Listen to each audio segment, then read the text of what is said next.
Back of your Fox 5 on-time traffic. Allison, back to you. All right, Julie, thanks. With rising fuel costs, threatened layoffs, workplace morale said to be at an all-time low. In many cases, workers are being asked to do much more for less pay. The result, frustration and what's called desk rage. Dr. David Wolf is the author of Relationships That Work, The Power of Conscious Living. He joins us now with some techniques to diffuse workplace frustration. Good morning to you.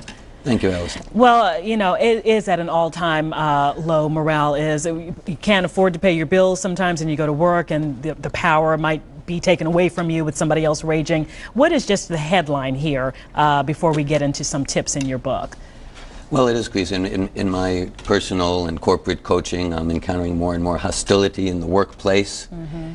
And if we find someone who's becoming enraged, maybe a supervisor, maybe a fellow employee, then, well, someone who's angry, they want to be heard.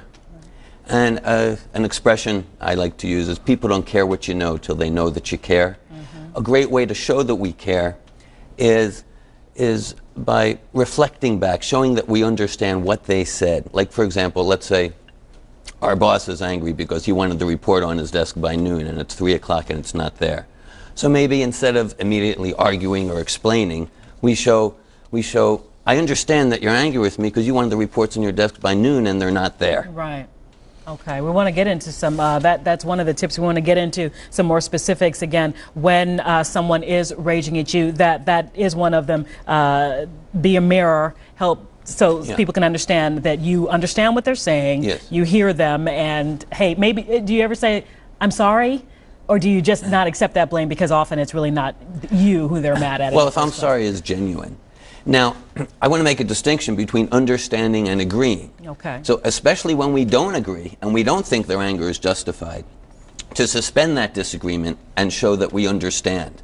Understanding can drain defensive energy. Because it's not about being the scapegoat either. You're not just going to take the rap for something that is not necessarily your fault. Certainly either. not. Okay, going back to those, when someone rages at you, the first one that you have here, blank out your emotions, keep your emotions out of it. What does that mean?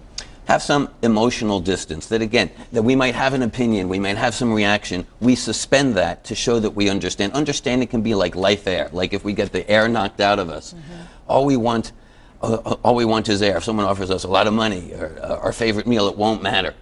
And so similarly, sometimes if someone's angry, all they want is to be understood. Good advice or an astute analysis won't make a difference for them at that time. Okay. So we show that we understand, and that can create an environment for real dialogue. It's sometimes the worker, not the boss, who feels that rage with another co-worker. When you're feeling rage at someone else, you say, the first tip, just the facts. Just the facts, yes. Sir. What does that mean? Well, it's important to distinguish between what happened and my interpretation to or reaction to what happened. Mm-hmm. So let's say your assistant said that he would get the messages to you within 2 hours, and you find at the end of the week there are 10 messages he didn't get to you yet. Mm-hmm. So you might think, well, what happened is you were so irresponsible and incompetent. But no, that's not what happened. What happened is you agreed you'd get the messages to me within 2 hours, and there are 10 messages you didn't get to me. And so just the facts. Right.